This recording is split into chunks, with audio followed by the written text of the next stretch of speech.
Corporate social responsibility 105.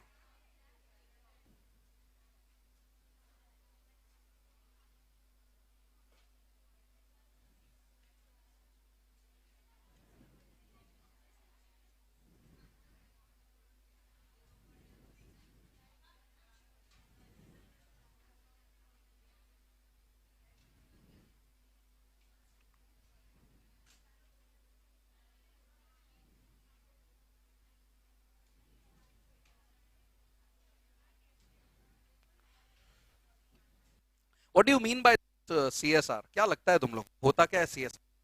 Corporate social responsibility.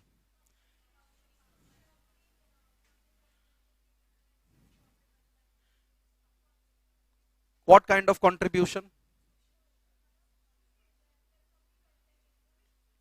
जैसे कि क्या?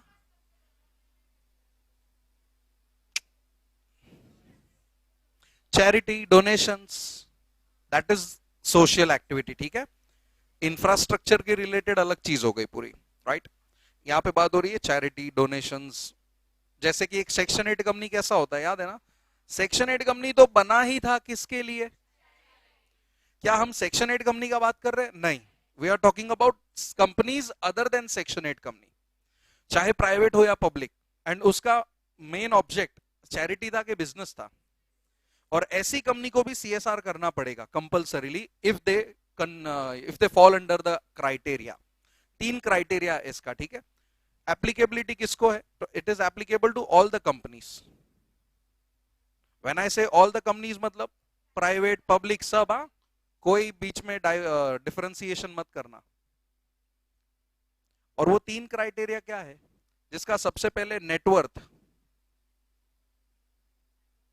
या तो टर्नओवर, या तो नेट प्रॉफिट. तीनों में से कोई भी एक कंडीशन अगर एक्सीड होता है तो तुमको क्या करना है? CSR करना है. ठीक है, कैसे करना है, क्या है, वो सब हम लोग बाद में देखेंगे. बट CSR एप्लीकेबल हो जाएगा. यस, एप्लीकेबल हो जाएगा. तो नेटवर्थ बोला गया है 500 करोड़ और मोर, या तो टर्नओवर होना चाहिए 1000 करोड़ और मोर, या तो नेट प्रॉफिट होना चाहिए 5 करोड़ और मोर. तीनों में से कोई भी एक क्राइटेरिया अगर टच हो गया तो तुमको क्या करना है?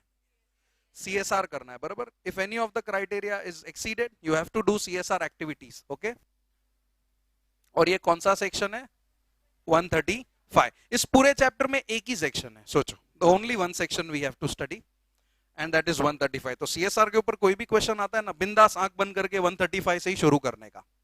There is no other section here. Okay, तो सबसे पहले तो ये हो गया. अभी देखो, कंपनी को मैनेज कौन करता है? डायरेक्टर्स. अभी CSR का क्या रूल है पता है? Like if you fall in any of this criteria, CSR activity तो करना है लेकिन कुछ लोगों को बोलते ना असाइन करना पड़ेगा. अब ये कुछ लोग कौन होंगे? Committee, right? So if this applicability is cross like net worth और टर्नओवर या नेटवर्थ, तो कोई भी, तो क्या बनाना पड़ेगा तुमको? CSR कमिटी बनाना पड़ेगा. ठीक है, CSR कमिटी बनाना पड़ेगा. अभी कमिटी देखो, since it is applicable to all the companies, तो हर एक कंपनी के हिसाब से अलग अलग क्राइटेरिया होगा. जैसे कि प्राइवेट कंपनी है तो कमिटी में कितने होने चाहिए, पब्लिक कंपनी है तो कमिटी में कितने होने चाहिए, कंपनी में इंडिपेंडेंट डायरेक्टर है कि नहीं, all this questions will be rising. तो इफ यू सी, सबसे पहले तुम लोग को फर्स्ट पेज पे इंट्रोडक्शन में ये क्राइटेरिया दिख जाएगा, बुक में दिख रहा है, 3 lines you will see over there, है कि नहीं? सेम चीज है, कुछ नया नहीं है. सेक्शन 135 एप्लीकेबिलिटी ऑफ CSR, जो तीनों कंडीशंस है, राइट? प्रीसीडिंग फाइनेंशियल ईयर में अगर तीनों में से कोई भी एक क्राइटेरिया, ऑल 3 के एनी ऑफ दिस 3, कोई भी एक, ठीक है, तीनों मत सोचना, देखो दोनों के बीच में और लिखा है मैंने. ठीक है, तो तीनों में से कोई कोई भी एक क्राइटेरिया अगर टच होता है तो तुम्हें कमिटी बनानी है. अभी कमिटी क्यों बनाओगे? Why you will form CSR committee? To do CSR activities, बराबर.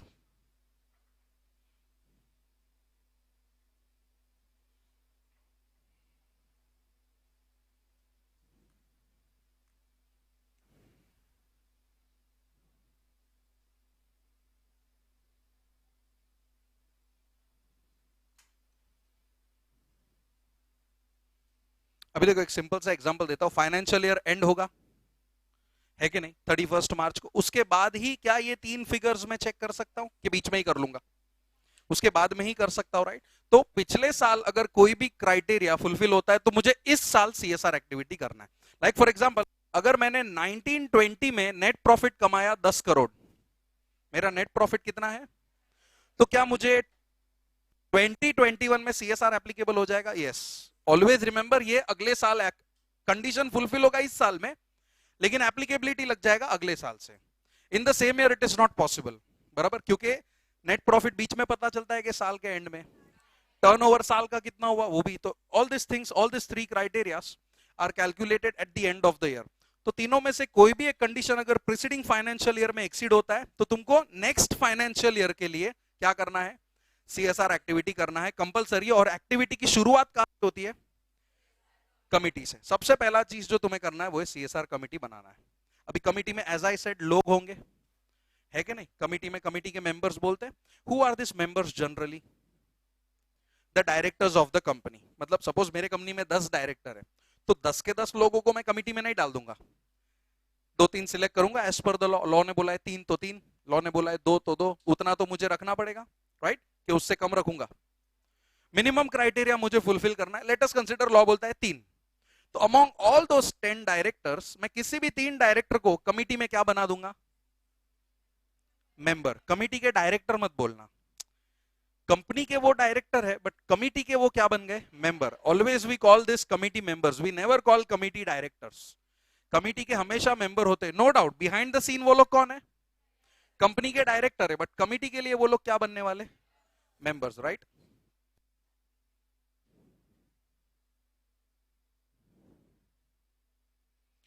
इफ यू सी, तुमको अलग अलग कंपनीज दिखेगा, देखो सही सीएसआर कमिटी में, where company is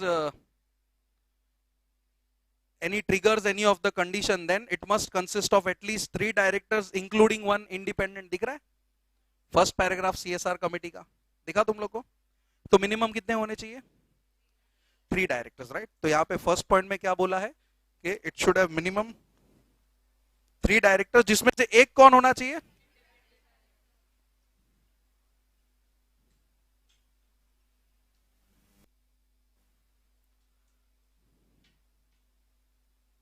including at least 1 independent director. अभी what, who is this independent director, पता है किसी को?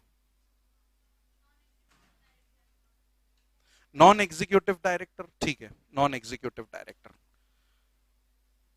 देखो हम लोग सिलेबस में ना, we are going to study various types of directors.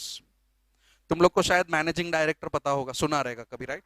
Whole time director सुना होगा, डबल ईटी में एडिशनल और अल्टरनेट डायरेक्टर भी था, याद हो तो, राइट। तो उसी तरह एक डायरेक्टर होता है इंडिपेंडेंट डायरेक्टर, ठीक है।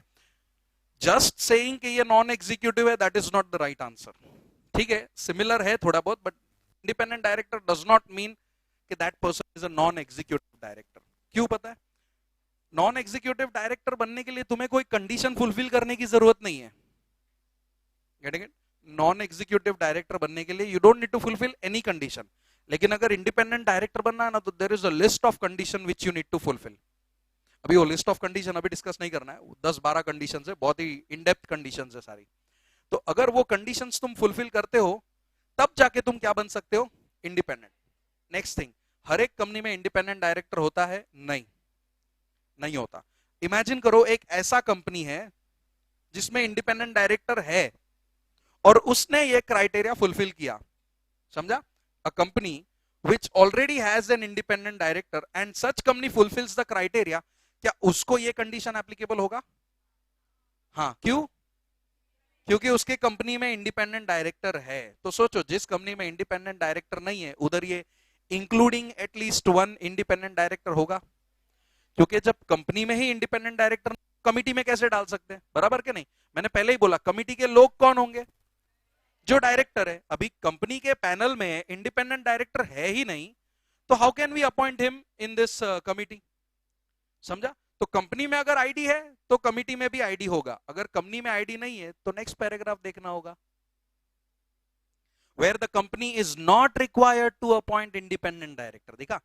जब रिक्वायरमेंट ही नहीं था तो इन दैट केस कमिटी में कितने लोग होंगे, 2 और मोर, राइट। फिर उसके बाद क्या बोला है, in case of private company 2 director होंगे तो भी चलेंगे, एंड फॉरेन कंपनी के केस में क्या होना चाहिए वो, राइट। तो वी हैव 4 क्राइटेरिया, एक इंडिपेंडेंट वाला, सेकंड आएगा if company does not have independent director, तो इस केस में क्राइटेरिया क्या होएगा, 2 और मोर डायरेक्टर्स।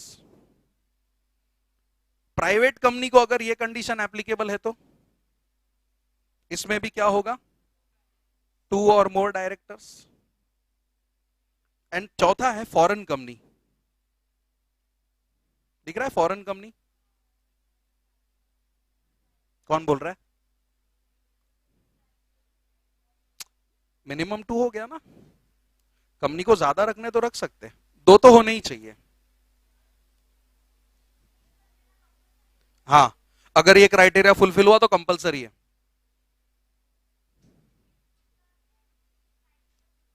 हाँ, मन मन नहीं चलता, मन मार के करना पड़ेगा, ठीक है, वरना तो लॉ मन के भरोसे ही चलेगा, मेरा मन नहीं है, नहीं करना है फॉलो, ऐसा नहीं होना चाहिए, ठीक है।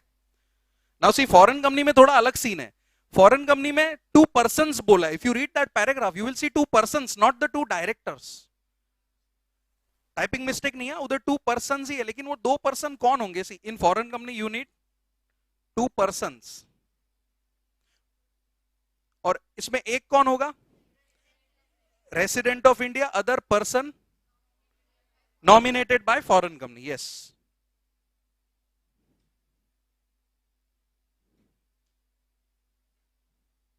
वो फॉरेन कंपनी अपने एक पर्सन को नॉमिनेट करेगा, ठीक है, एंड वो पर्सन कमिटी का मेंबर बनेगा, तो ये क्राइटेरिया एप्लीकेबल हो जाएगा अगर तुम प्रीसीडिंग ईयर में तीनों में से कोई भी एक क्राइटेरिया फुलफिल करते हो। इतना समझा। अभी एक ऐसे आगे की बात बताता हूं, अगर सीएसआर एप्लीकेबल हो जाता है तो कंपनी को खर्चा आने वाला है, कैसे, व्हाट इज दिस खर्चा over year, company has to spend, right. CSR मतलब अभी ठीक है, यू जो बेनिफिशियरी है उसके लिए फ्री में है, like for example I am the company and you all are kids studying in a rural school, ABCD पढ़ रहे हो तुम लोग, मैं तुम लोग के लिए एजुकेशनल स्किल्स वगैरह प्रोवाइड करता हूं, तुम लोग के लिए वो फ्री में है, बट मेरे लिए क्या वो कॉस्ट इनकर हो सकता है, हाँ, तो मुझे ये खर्चा करना पड़ेगा अगर मुझे सीएसआर, खाली कमिटी नहीं बनाना है, कमिटी बना के आगे काम भी करना पड़ेगा। There are various activities which you can do in, book में पूरा एक लिस्ट दिया हुआ है कि क्या क्या चीजें तुम सीएसआर में कर सकते हो, वो लिस्ट के अंदर ही काम करने का। तुम बोलोगे मैं गरीबों को खाना खिला के आता हूं, नहीं, no doubt that is also a social thing but not as per section 135। तो एक लिस्ट जब आए, वो लिस्ट के अंदर का ही काम तुम सीएसआर में कर सकते हो, अगर तुम दूसरा काम करते हो चलेगा, तुम्हारा पर्सनल चॉइस है, बट क्या वो काम 135 के हिसाब से कंसिडर करेंगे, नहीं, that social activity will not be considered as CSR as per section 135. So you need to make sure whenever these conditions are applicable, committee बनाओ, और कमिटी वही काम करेगी जो किस में दी हुई है, किस में दिया हुआ है, लिस्ट में दिया हुआ है, ठीक है।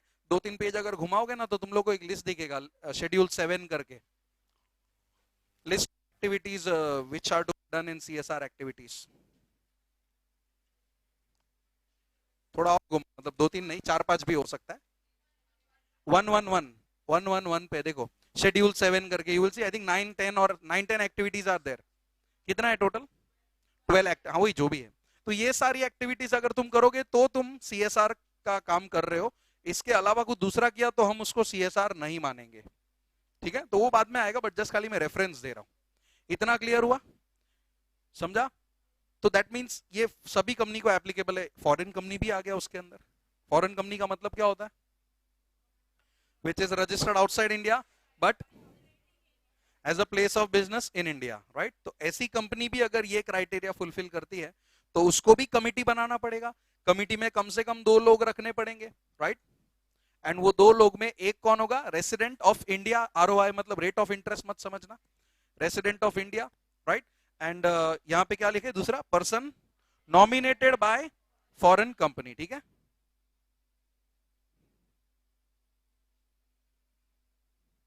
लिख लो इतना।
क्या?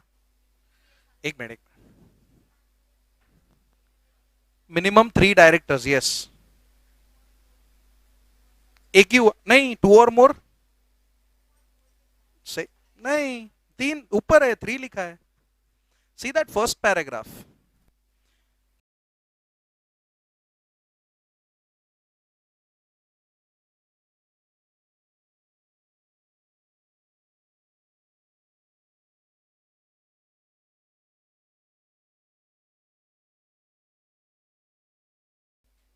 डन।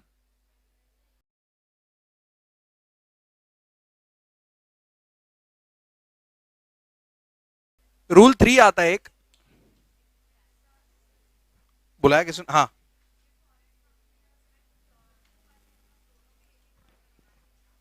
दोनों भी।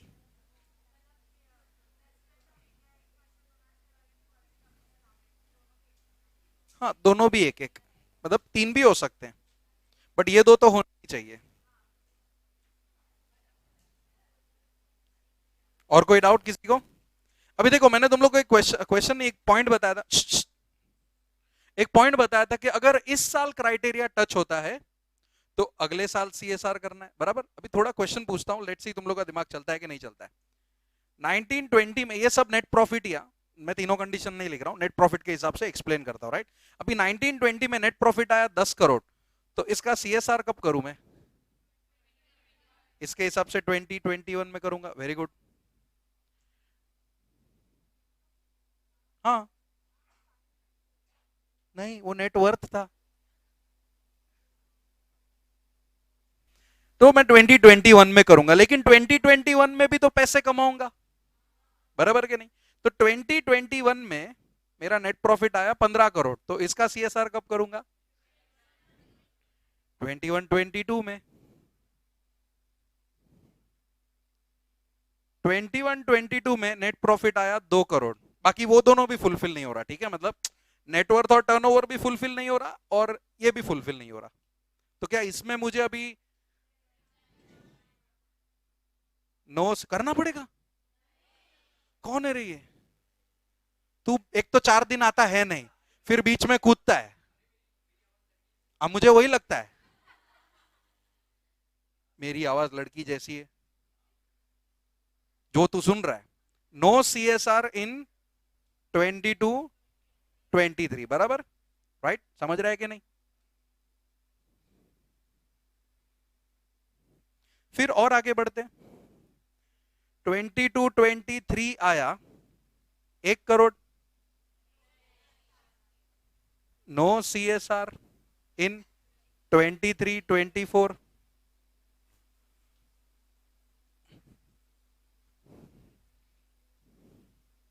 फालतूगिरी कर रहा हूं, बट इसका रूल आगे आने वाला है। 23-24 में 3 करोड़। नो सीएसआर इन 24-25।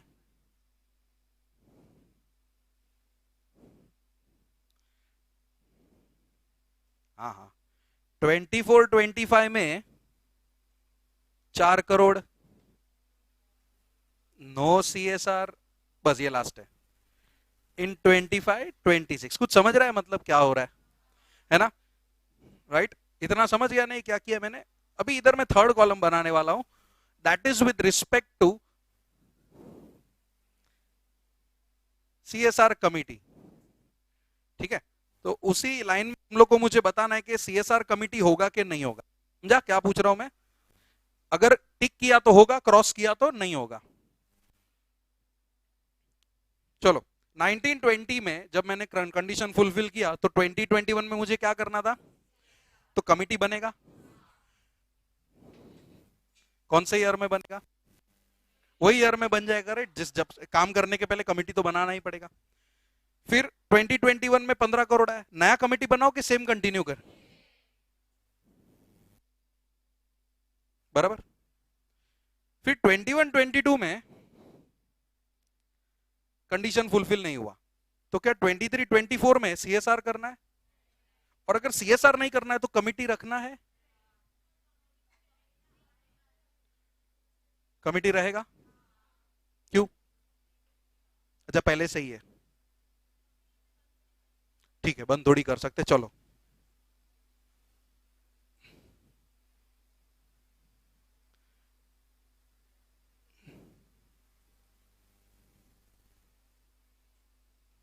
बराबर। अभी इधर वापस एप्लीकेबल होने वाला है, इन विच ईयर? 26 27। अभी उनका आंसर भी मैं इसमें दे दूंगा। Coming back to the point, committee same रहा। इधर मुझे CSR एप्लीकेबल नहीं है 22 23 में, बट कमिटी रखना है। यस। 22 23 में क्या कंडीशन फुलफिल हुआ? तो 23 24 में CSR करना है? करना है, लेकिन कमिटी रखना है।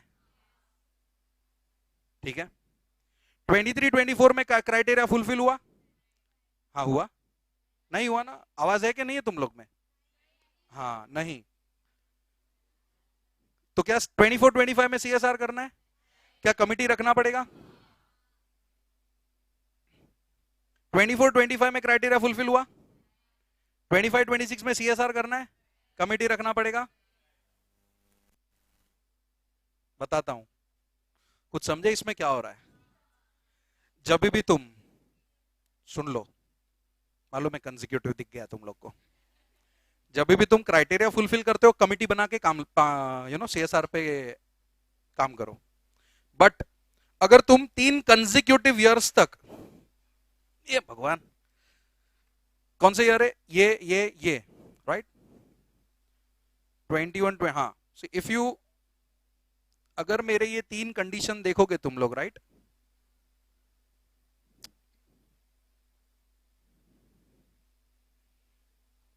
ये 3 साल तक क्या कंडीशन फुलफिल हुआ है? नहीं हुआ, राइट? तो इसके बाद के साल के बाद जो भी कंडीशन आएगी ना, उधर तुमको CSR कमिटी नहीं बनाना, इसलिए नेक्स्ट में देखो मैंने नो लिख दिया, right? whenever you don't fulfill the criteria for how many years? 3 consecutive years, you don't fulfill the criteria for 3 consecutive years, जो कमिटी बना के रखा था उसको भी निकाल दो। लेकिन क्या 3 साल तक रखना पड़ेगा? देखो, ये तीनों साल में CSR नहीं था, फिर भी कमिटी रखा। लेकिन जब 3 साल के बाद चौथे साल में भी जब CSR एप्लीकेबल नहीं था, तो कमिटी की जरूरत थी नहीं। यही रूल 3 बोलता है, अगर तुम लोग देखोगे तो। Rule 3 says that the applicability of constituting the CSR committee is not required if the company does not fulfills the criteria in preceding 3 consecutive years, ऐसा कुछ है। तो ये 3 consecutive years तक क्राइटेरिया तो फुलफिल नहीं हो रहा था, लेकिन हमको कमिटी रखना था। 3 साल के बाद कमिटी की जरूरत है नहीं। बाद में वापस देखो 25 26 में एप्लीकेबल हो गया, तो क्या फिर से कमिटी बनाते इधर? यस, इधर बना देते। तो यही है रूल 3, जो बोलता है कि if the company does not fulfil the criteria of 135(1) में वो 3 क्राइटेरिया जो थे ना, अगर वो तुम कितने सालों तक फुलफिल नहीं करते, 3 consecutive years तक फुलफिल नहीं करते, तो क्या करना है? कमिटी वगैरह रखने की जरूरत है नहीं। You don't need to constitute a CSR committee further, neither you need to do any CSR activity, right? तो सी रूल 3 क्या है? If company does not fulfills the criteria, how many, the three criteria, ऐसे simple हो जाएगा, right? Three criteria समझेगा ना तुम लोग को? Three क्राइटेरियास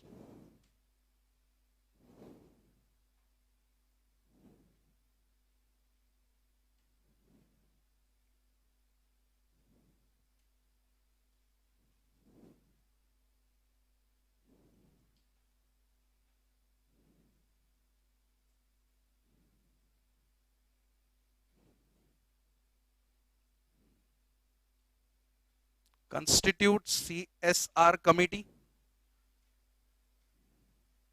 and not required to follow section 135 subsection 2 to 135 subsection 6. वहां पे ऐसा ही कुछ दिया भी है, लास्ट में दिख रहा होगा ए और बी करके, है ना? वो दो चीज नहीं करनी है। अब तक हमने 2 और 6 तो देखा ही नहीं, मतलब 2 से 6, 2 to 6 क्या, हम लोग तो 1 में ही खेल रहे हैं। 1 में क्या था? क्राइटेरिया था, क्राइटेरिया एप्लीकेबल है, कमिटी बना, वही कर रहे हैं हम लोग। अभी तक 135, 2, 3, 4, 5, 6 कुछ देखा ही नहीं है। बट जब भी देखेंगे तो ऐसी कंपनीज को 3 साल के बाद 2 to 6 फॉलो करना है। 3 साल के बाद, 3 साल मतलब क्या? 3 कंसेक्यूटिव ईयर्स में क्या हुआ? वो क्राइटेरिया फुलफिल नहीं हुआ। तो अगर वो 3 साल तक क्राइटेरिया फुलफिल नहीं हो रहा तो कमिटी को तो बंद कर दो, साथ में 135 के प्रोविजंस को भी फॉलो करने की जरूरत नहीं है। दैट मींस अगर सीएसआर एप्लीकेबल उस ईयर में नहीं भी था तो पहले वाला कंटिन्यू किया जा सकता है 3 साल तक, क्योंकि तुमको 3 साल के बाद बोला है not to do those activities under CSR 2, sorry 135 2 से लेके 135 6 तक। वो कब वो हम लोग अवॉइड करने वाले? 3 कंसेक्यूटिव ईयर्स के बाद। मतलब भले ही वो 3 कंसेक्यूटिव ईयर्स में अपने को क्या बोलते, सीएसआर एप्लीकेबल नहीं था, बट पुराना सीएसआर कंटिन्यू किया जा सकता है। ये 3 साल को याद रखना, इसका रिलेशन आगे आने वाला है। जब तक हम लोग 135 नहीं पढ़ेंगे तब तक ये 3 साल का रिलेशन अपने को समझेगा नहीं। ठीक है? 3 साल वाला जो पॉइंट बोला है ना कि 3 साल तक तुम क्राइटेरिया फुलफिल नहीं करते तो चौथे साल के बाद कमिटी बंद कर दो। दैट मींस 3 साल में कुछ तो हो रहा होगा, तभी ही कमिटी को रखने बोला था। वरना सीधा बोलते ना, जैसे ही तुम फुलफिल नहीं कर रहे हटा दो कमिटी को, ऐसा बोला नहीं। उन्होंने क्या बोला? 3 साल तक रखो, चाहे तुम सीएसआर कर रहे हो या ना कर रहे हो, चाहे तुमको करंट ईयर में सीएसआर एप्लीकेबल हो या ना हो, कमिटी बना के रखो। हाँ, अगर 3 साल तक क्राइटेरिया फुलफिल नहीं होता फिर कमिटी को बोलते ना हटा दो, मत रखो, you can just dissolve the committee. तो दैट मींस लॉ को पता है कि 3 साल में जरूरत पड़ सकती है कमिटी की। दैट मींस कोई काम 3 साल तक चल सकता है। हाँ, एक टाइम पीरियड आएगा जिसमें लॉ बोलेगा कि तुम तुम्हारा सीएसआर एक्टिविटीज 3 साल तक कर सकते हो। एंड अगर 3 साल तक करने बोला है तो कमिटी की जरूरत पड़ेगी कि नहीं पड़ेगी? 3 साल के बाद वो काम नहीं कर सकते तो 3 साल के बाद कमिटी भी बंद करने बोल दिया। यस, ऐसा लिंकेज आएगा। मैं एडवांस में बता रहा हूं, बट जब 135 देखेंगे तभी प्रॉपरली समझेगा ये 3 साल का रिलेशन उस सेक्शन के साथ। फिलहाल ये समझा तुम लोग को? Simple, right? नेक्स्ट क्या है फिर इसके बाद?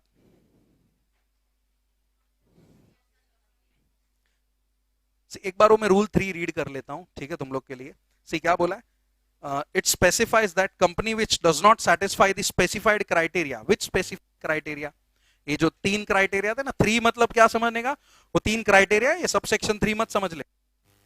3 क्राइटेरिया, वो नेटवर्थ, टर्नओवर एंड प्रॉफिट वाला, right? For 3 consecutive financial years, right, is not required to comply with the CSR obligations, right, implying that company is not satisfying the specified criteria in a subsequent financial year would still need to undertake CSR activities. आ गया point? would still need, would जरूरत पड़ सकती है। मैंने बोला ना कुछ कुछ काम 3 साल तक चलेंगे अपने, तो उसमें कमिटी की जरूरत पड़ेगी। भले ही प्रीवियस फाइनेंशियल ईयर में हमने वो क्राइटेरिया फुलफिल नहीं किया। क्या प्रीवियस फाइनेंशियल ईयर में किया था? नहीं, फिर भी कमिटी को रखा था। यस, वही बोला यहां पे, देखो वापस, implying the company not satisfying any criteria in subsequent financial year, मतलब पिछले साल क्या वो तीनों में से एक भी क्राइटेरिया फुलफिल हुआ, फिर भी उनको सीएसआर एक्टिविटीज लेना पड़ेगा, unless it ceases to satisfy the specified criteria for 3 consecutive years. And क्या required नहीं है वो लोग, तो मैंने लिख दिया, not required to constitute CSR committee and not required to follow the provisions of 135(2) लेके 135(6). सिंपल लिखा ये, तो लिखो क्या करना है।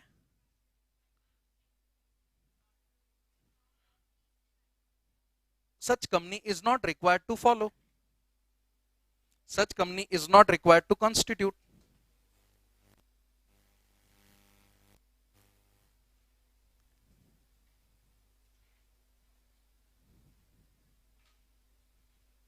ये नॉट है ना, नॉट को जरा हाईलाइट करना वरना कंफ्यूज हो जाएगा। नॉट इधर लिख दिया मतलब ना ही कमिटी बनाना है, ना ही ये रूल्स फॉलो करने, सेक्शन फॉलो करना है।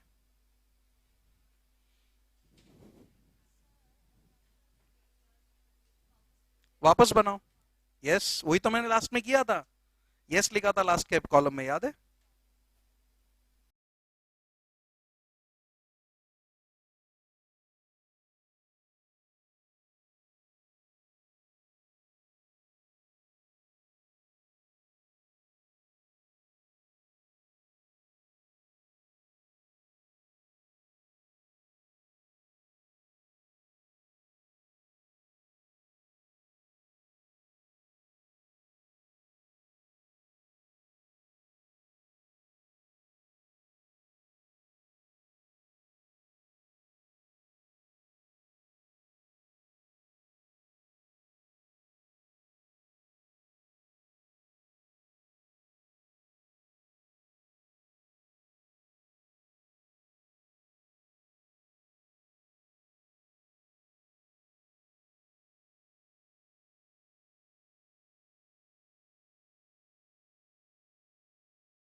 फंक्शंस का पहला पॉइंट क्या है? Functions are very easy. हाँ भाई, पहला पॉइंट क्या है? चल आयुषी, नहीं सॉरी अस्मिता, पढ़ो। What is first point of functions? जोर से, सबको सुनाई देना चाहिए।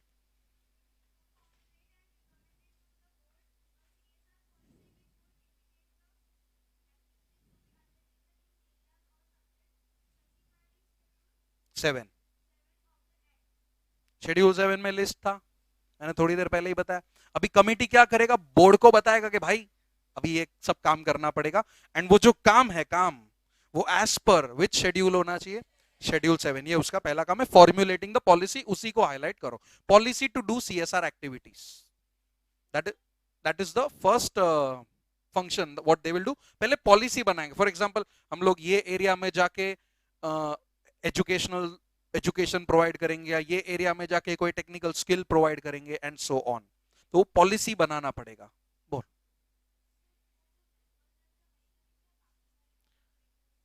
कमिटी मेंबर्स बनाए क्यों हम लोग ने?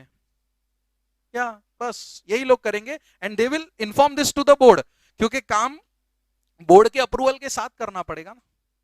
That is the reason they will formulate the policy and send this policy to the board. आगे सेकंड फंक्शन क्या है? कैसा फॉर्म? नहीं नहीं नहीं, पेपर पे लिख के दे दिया चलेगा।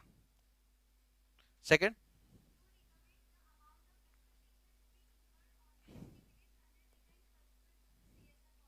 बराबर मैंने बोला ना, तुम लोग के लिए फ्री में, बट मेरे लिए तो खर्चा है। तो मेरे कमिटी के लोग बोलेंगे इतना हम लोग खर्चा करने वाले, रेकमेंड CSR एक्सपेंडिचर। ये उनका सेकंड फंक्शन हो गया। Third, monitoring mechanism. बस बस बस बस।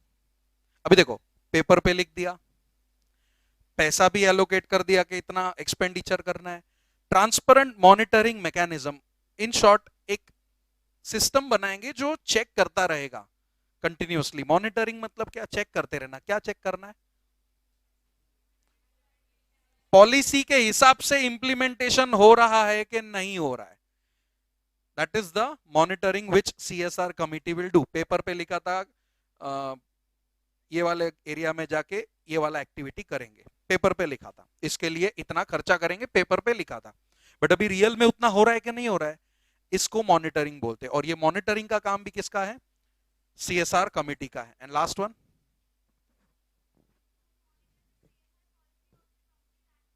कि भाई पॉलिसी बनाया था, खर्चा भी निकाला था, काम भी हो रहा था, क्या पॉलिसी को चेंज करने की जरूरत है?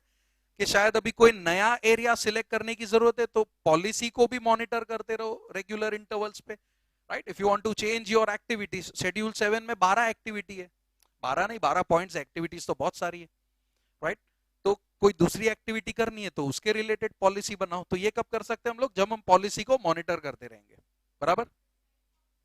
क्या डिसाइड कौन करता है? एरियाज कमिटी मेंबर्स, कि क्या करना है क्या नहीं। इसलिए तो उन लोग को बनाया ना। ये सारा काम अगर डायरेक्टर्स को करना होता तो कमिटी क्यों बनाते? कैसे फ्रॉड? एज इन कैसा मिसयूज? और किया ही नहीं तो तो वो फ्रॉड है। हाँ, फिर वो कोर्ट डिसाइड करेगा क्या करना है क्या नहीं। यहाँ पे दिया है पेनल्टी, तो नहीं दिया है तो क्यों जानबूझ के पढ़ने की जरूरत है? नहीं, कोई बात नहीं, जितनी पेनल्टीज कम हो उतनी अच्छी है, तुम्हें पता है। अभी तो कुछ शुरू ही नहीं हुआ है। जैसे पेनल्टी है 200-250 पेनल्टीज पढ़नी है पूरे बुक में, याद रहेगी? 10% भी याद नहीं रहेगा, वरना 1 लाख किधर और का और 4 लाख किधर और का मिक्स हो जाएगा। That will happen. ठीक है? तो ये 4 फंक्शंस से एक बार फिर से, सबसे पहले रेकमेंड करना policy, recommend to the board कि पॉलिसी कैसा होना चाहिए। सेकंड, खर्चा कितना करना है, recommend CSR expenditure. Third, monitoring mechanism, के भाई जो पॉलिसी बनाया था उस हिसाब से काम हो रहा है कि नहीं हो रहा है। एंड फोर्थ अगेन मॉनिटर करना पॉलिसी को, काम को नहीं बट पॉलिसी को, राइट? ये 4 फंक्शन है किसके? सीएसआर कमिटी के। सिंपल यहां तक? कोई डाउट फंक्शंस में और किसी को कुछ? सो नेक्स्ट क्या है अभी अपना? Rule for CSR implementation.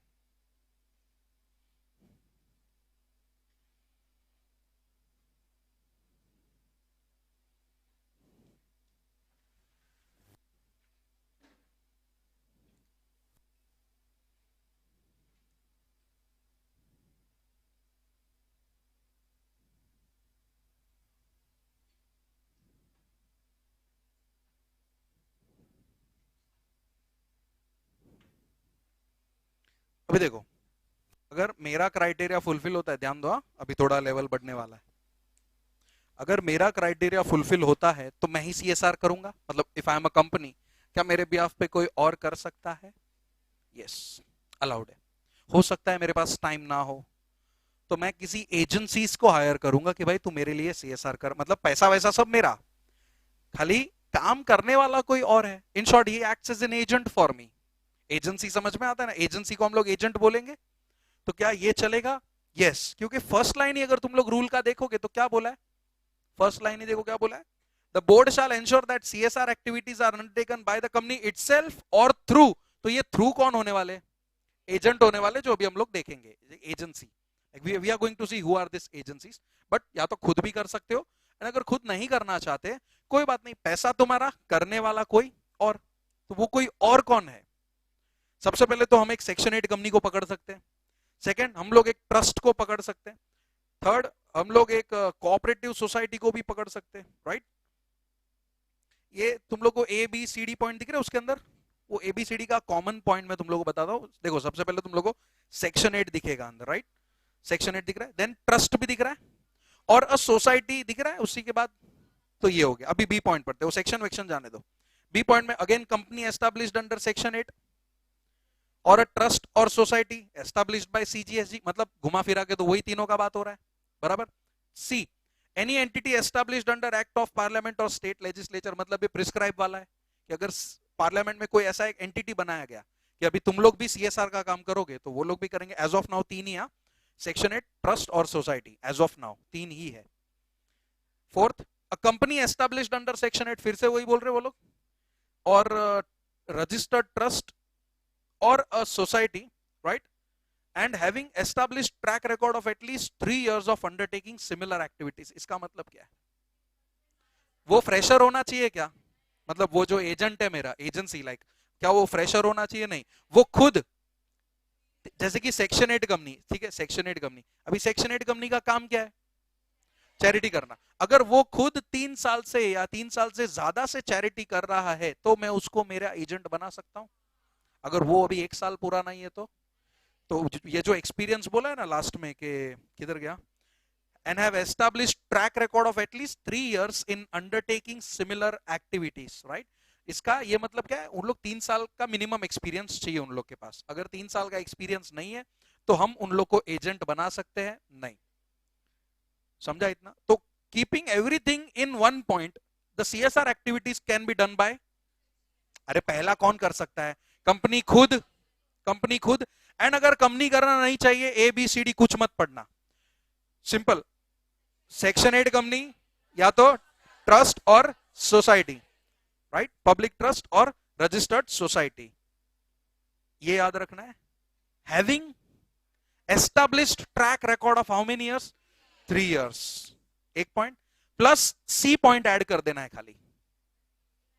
वो जो प्रिस्क्राइब वाला है ना, बस तो 4 का अपने को खाली 2 ही बनाने का है। अपना आंसर ऐसे का ऐसे ही रहने वाला है, नथिंग। क्योंकि अगर तुम लोग सेक्शन भी देखोगे तो सेम दिखेंगे, 12A 8E वगैरह दिख रहा है तुम लोग को, सब सेक्शन भी सेम है, तो कोई चेंज नहीं हो जाएगा तुम लोग का। देखो इन first point also we can see section 12A 8EG, fourth में भी अपने को दिखेगा 12A 8EG, राइट? दिख रहा है, तो सेम, कोई नया कोई बात नहीं हो रहा, it is we are talking about the same. So 4 point भले ही दिए, उसको हम लोग क्लासीफाई करके 2 में कर देंगे, एक A B D का मिक्स और C अलग से। This is the way we are going to frame it. अभी चलो ये तो हो गया कि खुद को करना है कि किसी और से करवाना है। एक बार डिसाइड हो गया तो तुमको एप्लीकेशन करना है आरओसी में, एक फॉर्म भरना पड़ेगा, दिख रहा है वहां पे नेक्स्ट पॉइंट में, an application is to be filed in form CSR 1। And इस फॉर्म के बदले तुमको क्या मिलेगा? एक रजिस्ट्रेशन नंबर मिलेगा, जिसको क्या बोला गया? UIN, है ना ऐसा कुछ? यूनिक आइडेंटिफिकेशन नंबर है कि नहीं है यहाँ पर? हाँ सी, हाँ यस, यूनिक CSR नंबर, जैसे कि यूनिक आइडेंटिफिकेशन नंबर जिसको बोलते हैं। तो जैसे ही तुम ये एप्लीकेशन करोगे, तुमको एक रजिस्ट्रेशन नंबर मिल जाएगा कि हाँ this is your registration number two do CSR activities. Application कौन से फॉर्म में करना है? CSR 1 में। और ये किसको करना है by the way? Which companies?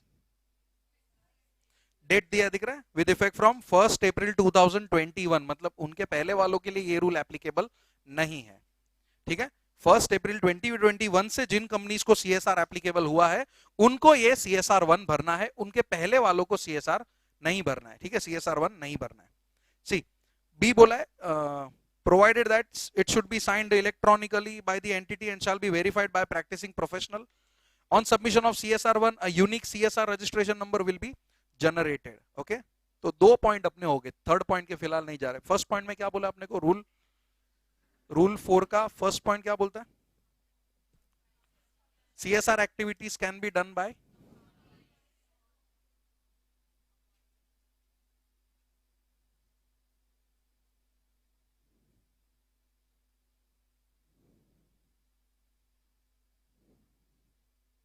Company itself और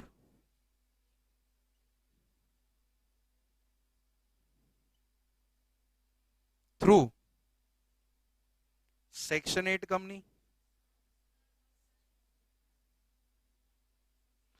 ट्रस्ट है कि पब्लिक ट्रस्ट है? Public trust. And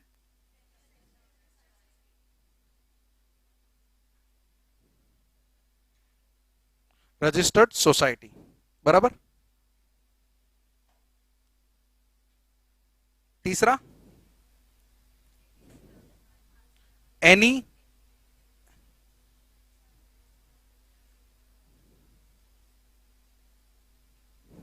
established under an act of parliament, बराबर।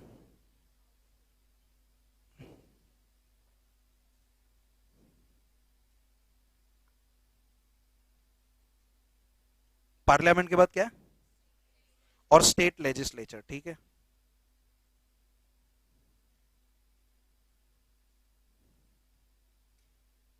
ठीक है, ये हो गया। अभी इन लोगों को such companies are required to do what? अरे एप्लीकेशन करना है कि नहीं? Application is to be done in which form? CSR 1। CSR 1 को डिजिटली साइन कौन करेगा? उसके पहले कौन करेगा? Director of the company. उसके बाद कौन करेगा? चार्टर्ड अकाउंटेंट मत बोलो, प्रैक्टिसिंग प्रोफेशनल बोलो, क्योंकि सिर्फ चार्टर्ड अकाउंटेंट नहीं है। देखो कौन कौन है? सीए भी है, सीएस भी है और कॉस्ट अकाउंटेंट भी है, बट प्रैक्टिस वाला, जॉब वाला नहीं। ठीक है। एंड लास्ट, CSR 1 सबमिट करने पे क्या मिलेगा तुम लोग को? Unique CSR registration number. Okay.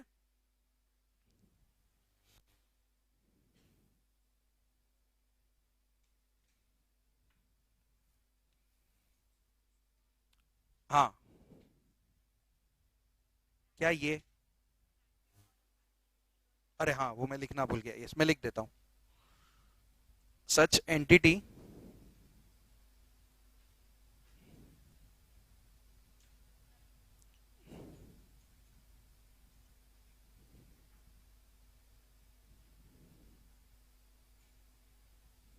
Application कौन से फॉर्म में करना है? Application in, very good, CSR 1।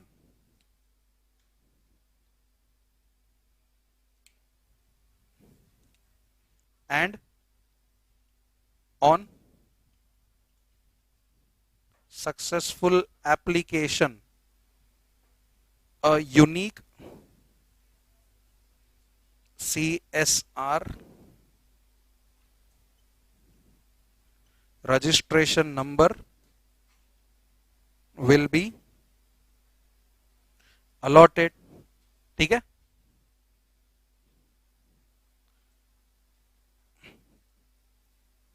CSR 1 will be signed electronically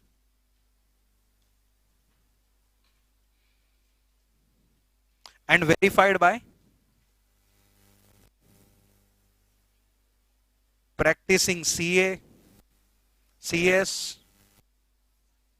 cost accountant. ठीक है, राइट। ये पूरा हो गया यहाँ पे। और यहाँ पे खाली एक पॉइंट, हैविंग